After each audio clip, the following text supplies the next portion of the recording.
The real estate market crash of 2021 is coming. Don't believe me?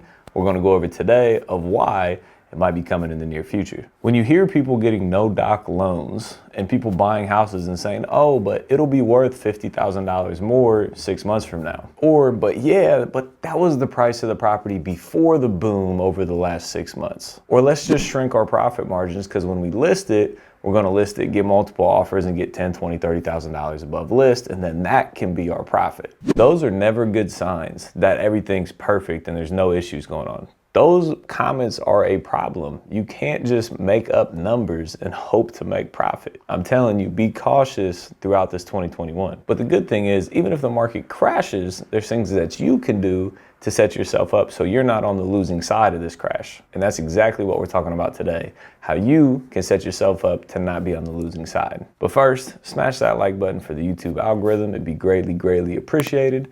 This is Austin Rutherford, where we talk business, finance, and real estate. And just to be very clear here, there's a lot of variables that come into play when you're talking about a real estate market crash. A lot. I'm not sitting here saying that a market crash is going to happen in the next 30, 60 days, but what I can tell you is it is coming. There's too many signs pointing towards it. We just don't know exactly when. Everything's on edge right now. One tweak could set everything tumbling. Right now, this morning, I was in 3 group chats and people are talking like, oh crap, the stock market's down. Oh crap, the crypto market's down. Oh crap, this is down. If that continues, it could freak everybody out. When people make decisions based on fear is when things start to go south. Real estate is also at an all-time high right now. Houses are flying off the shelves, going $5, $10, $20, $30, $50, $100,000 over asking price. 2/3 of the money in circulation right now have been printed in the last 12 months.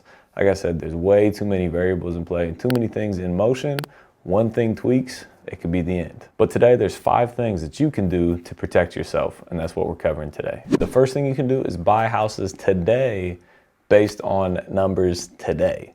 Don't buy it and say, oh, but 6 months from now it's going to be worth more. No, buy the house and make sure you're in profit based on today's numbers. Don't over project your ARV. Don't estimate something that's not true. I had a friend say to me the other day, he said, oh, I'm going to buy this house. And I'm like, the ARV doesn't make sense, the after repaired value.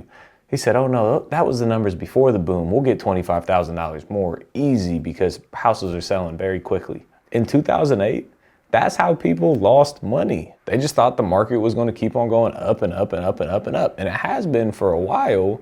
But again, at some point that has to stop. Number 2 is keep your profit margins at 15 to 20% profit when you're evaluating deals and you're looking at the numbers. I see a lot of people right now like, oh, but we'll take 10% profit margins or 5% profit margins because it's going to be quick and easy in and out and it's going to sell fast. I've cut profits down to 10%. I've done it, right? And I've been nervous the entire time. And most times when I do that, I end up coming very, very close to breaking even because it's just not that much margin of error when you cut your profit margins that tight. Remember, some of the best deals that you're ever going to do are deals that you don't do, because if you did them, you'd end up losing money. So saying no is not a bad thing. For example, I bought a house for $25,000.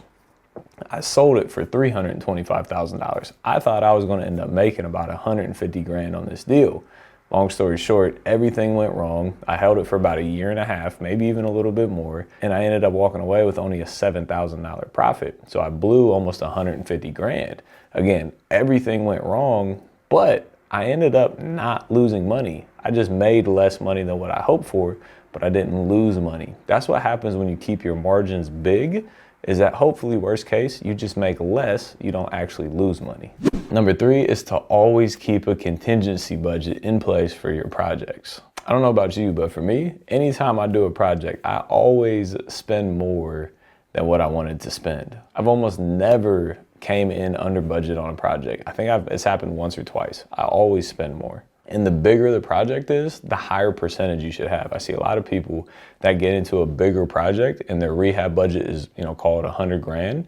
And instead of having a 15 to 20% contingency, they'll say, oh, well, we only need a 5 to 10% contingency, because even that 5 to 10% is 5 to 10 grand. It makes sense in theory, but the problem is when you get into these bigger renovations, the things that you forget are usually larger ticket items, which that 5 to 10% usually doesn't cover those things. So the bigger the project is, the more renovation, the larger your contingency budget should be, not the opposite. You shouldn't shrink as it gets bigger. You should grow it as it gets bigger. And then especially in those bigger projects, contingency for timelines is huge, because you get into a bigger project, a lot of things can go wrong the more work that you have to do. The city gets involved, there's inspections, there's architects, there's engineers, there's all these things that can extend the holding timeline, which again would decrease your profit, which if you had a large contingency budget, that could help cover some of that. And that kind of leads me to the next one. Number 4 is do projects that you can get in and out of very, very quickly.